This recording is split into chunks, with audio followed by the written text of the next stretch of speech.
the chairman of the Federal Reserve from the president have continued, and they're getting even a little bit more intense. So just today, the president came out and doubled down on his attacks of Jerome Powell, calling him a really bad chairman, a stupid guy. This is a real deal, by the way, a stupid guy and a knucklehead. So there you go. Now we now we really know how the president feels about the chairman of the Federal Reserve, Jerome Powell. So yeah, that just happened today, okay? Now, I want to continue to focus on this a little bit further because I'm thinking that these attacks on the chairman are actually starting to get to him a little bit. Remember last week I was out in a separate live stream, and the information was leaked last week that apparently the chairman, again, Jerome Powell, is considering resigning. Now, whether that's actually true or whether he's not thinking about it, whether he's thinking he wants to do this in maybe like a day or two or a month or two or 3 weeks or 3 months or 6 months, we don't know. But apparently there's some information suggesting that the chairman wants to resign. Well, honestly, I don't really blame the guy, right? At this point, to be insulted by the president to this degree constantly because he feels like he's doing the right thing for the country, but yet to be mocked and to literally be name called left and right by the president, I don't know. I honestly don't really blame the guy to be like, F you, I'm out of here, right? And just be like, I'm done. I don't care. I'm just going to be gone. You know, I thought I was doing the right thing, trying to keep consumer prices down, trying to keep inflation under check. But hey, if you guys don't care, then whatever. Do what you guys want, right? So we'll see. Obviously, Jerome is still there at the moment. He has not announced any official resignation, but apparently that was out last week. Now, again, the president slamming Jerome yet again today in more remarks from the White House. Again, if you're just jumping on right now, Trump calling Jerome Powell a really bad chairman, calling him a knucklehead and a stupid guy. Really? Like, come on, really? I'm seriously. Yeah, that's nuts. But anyway, that's what he's saying about Jerome. Now, I'm going to be fair. You know, I don't always agree with everything that's going on, but I feel like for the most part, Powell's probably done a decent job over the years, okay? I'm not saying that I 100% agree with what he has done and everything, but I feel like collectively, I feel like most people can probably agree, I probably done a pretty decent job over the years, right? Again, not saying like he's perfect, but nobody's perfect, right? He's trying to make decisions on the fly just like everybody else is. So just trying to do the best as far as what he considers is, you know, what's happening.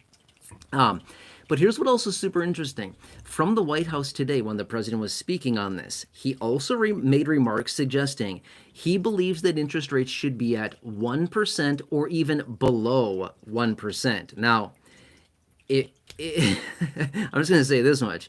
If you are borrowing money or you want to borrow any money anytime soon, that should be like the nicest music to your ears that you've like possibly ever heard. Seriously.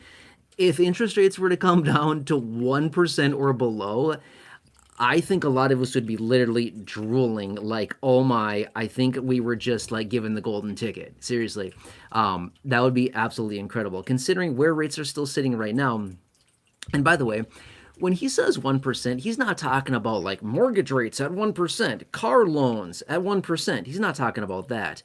He's talking about the federal funds rate, which is what the Federal Reserve that's what they dictate, right? So they dictate the federal funds rate, the overnight borrowing rate for banks, and then obviously everything else is somewhat pegged off of that. So when the Fed actually does come in and cut rates, yeah, it does impact other things, you know, interest rates across the board on virtually everything. So yeah, it does certainly have an impact, okay? So the president, I just want to reiterate, is not saying like 1% across the board on everything. If he did, and if that actually happened, oh my, life would be really, really good in a lot of ways. Because here's the deal, 1% or below would be like literally free money. That's like practically free money right there, right? That'd be absolutely nuts. And if we actually did that, let me just throw this out there super fast because I am certainly in the camp as well of, hey, let's lower some interest rates. This is kind of getting nuts. We're kind of sick of this, right? If you're floating any balances, if you have any debt out there outstanding on variable interest rate loans or anything like that, you've certainly been feeling the pinch of this over the last several years. So I am certainly in that position as well. Again, floating balances on credit cards, things like that, not fun. 21.5, 22% interest, things like that, not a fun situation. But so I'm certainly in the situation where like, hey, let's bring these rates down a bit. They've been very high for a long time, but here is the little bit of a threat. If they were to do that, I just want to point something out for you really quickly. Is that, remember last week as well, the president also said that rates should be 3% lower, which is pretty consistent with what he said again today, is rates should be at 1% or below. I mean, it depends on how you say it. It's basically referring to the exact same thing, right? So he wants rates very, very low. But here is the potential risk of doing that. If the chairman of the Federal Reserve, Powell, I should say that, sorry. I know you know who he is. If Powell were to resign, here's one of the situations, is that obviously the president would come in and appoint a new chairman, like rapidly. Whoever that person happens to be, we already know that that person would basically be a puppet master for the president. We know that that person would comply to all the demands of the president. Whatever the president says, he'll do immediately, and we know this, right? Because the president's only going to appoint somebody who's literally going to be a little puppet who he can literally just pull the strings on and have him act and dance around, right? So we know this, whoever that person is. We don't know officially yet, but the details is, if that person comes in and the president demands him to cut interest rates aggressively, the risk that we face is that this could cause massive and very fast stimulus into the overall economy. And by stimulus, I'm not talking about, stimulus packages and stimulus checks. No, that's not what I'm talking about, okay? That's not what I'm talking about at all. What I mean by massive stimulus being like a lot of people, a huge percentage of the population, obviously not everybody, businesses, small, medium, and large, all kinds of people all across the board coming out saying, hey, money is practically free. Why don't I borrow a bunch of money and do something, right? So businesses would borrow money like crazy to expand or build inventory or to hire people. Individuals, because rates would be so low, would probably be refinancing their homes, pulling out cash to do projects or do other stupid stuff like buy a boat or buy other junk that they don't need. Let's go on vacation. Let's blow a bunch of money on stupid crap, right? Americans have a huge problem with spending on stupid stuff. If you haven't noticed that yet, okay?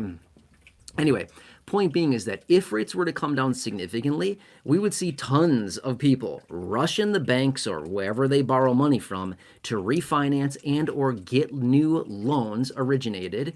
They would get tons of money relatively quickly, and that money would fly into the economy relatively fast, like pretty fast, a lot of money flowing into the economy, because that'd be very low interest rates, practically free to borrow it. A lot of people would do that, right? Hey, we've been wanting to put an addition on our house. Let's do it now. We got some equity locked in this thing. Let's refinance and pull it all out and blow it again, right? Or we've been wanting to put a deck on. We've been wanting to put a pool in the backyard. We've been wanting to buy a new car. All this other kind of stupid stuff. So anyway, we would see that across the board with so many people, and this would jack prices significantly. So the risk of bringing interest rates down significantly very, very fast would be that. The risk of pumping prices super fast, because we would see very rapid inflation, because it would literally be a massive supply and demand imbalance very quickly, right? For example, let me throw a quick example out there for you. We just saw this happen over the weekend, which, by the way, I am still kicking myself. I am such a freaking idiot. I can't even believe this. I still can't sleep at night. I shouldn't even say this. A couple weeks ago, I bought Bitcoin when the whole U.S.-Iran thing, went down. Bitcoin dipped right below 100,000. I bought it at like 101,000, like right here near the low. I sold it last week on Thursday.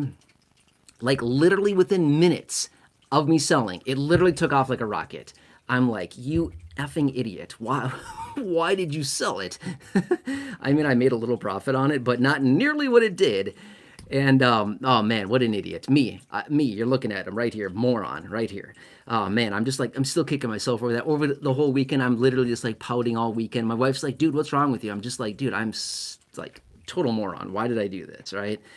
Anyway, little profit, but man, still kicking myself. I was looking for the breakout. That's really what I was betting on, and got out before it. Anyway, not to sit here and dwell on that even further, but I'm going to keep doing that for a little longer because I'm just still super disappointed about it. Anyway, my point being is the example we saw late last week, and I was sitting there crying the whole time, and we watched over the weekend, is Bitcoin pumping up, and all of a sudden the sucker broke out and shot up super fast. 10, 12, $13,000 in a matter of like a couple days, right? Super fast. It went up very fast. Point is, a massive supply and demand imbalance. Massive demand, very little supply, driving prices significantly higher, okay? So that's a real life example that we literally just watched play out over the last couple of days here. Same situation. Point being is that if they were to bring interest rates down to, say, 1% or thereabouts, or even bring interest rates down aggressively, relatively quickly, we would see a very similar situation to what we just witnessed in Bitcoin. We would see that happen in the overall economy, again, very fast. Obviously, that money would be spread out across all kinds of different products and services and goods and all kinds of things like that. But at the same time, to be the same effect, massive demand chasing finite supply of whatever it is, and prices would get pumped, and we would likely see some supply chain issues like we saw back in, say, 2020, 2021. We would see some supply chain issues, not with everything, but some things we certainly would. And then guess what else we would see get pumped like huge, massively, very quickly? Yeah, housing prices.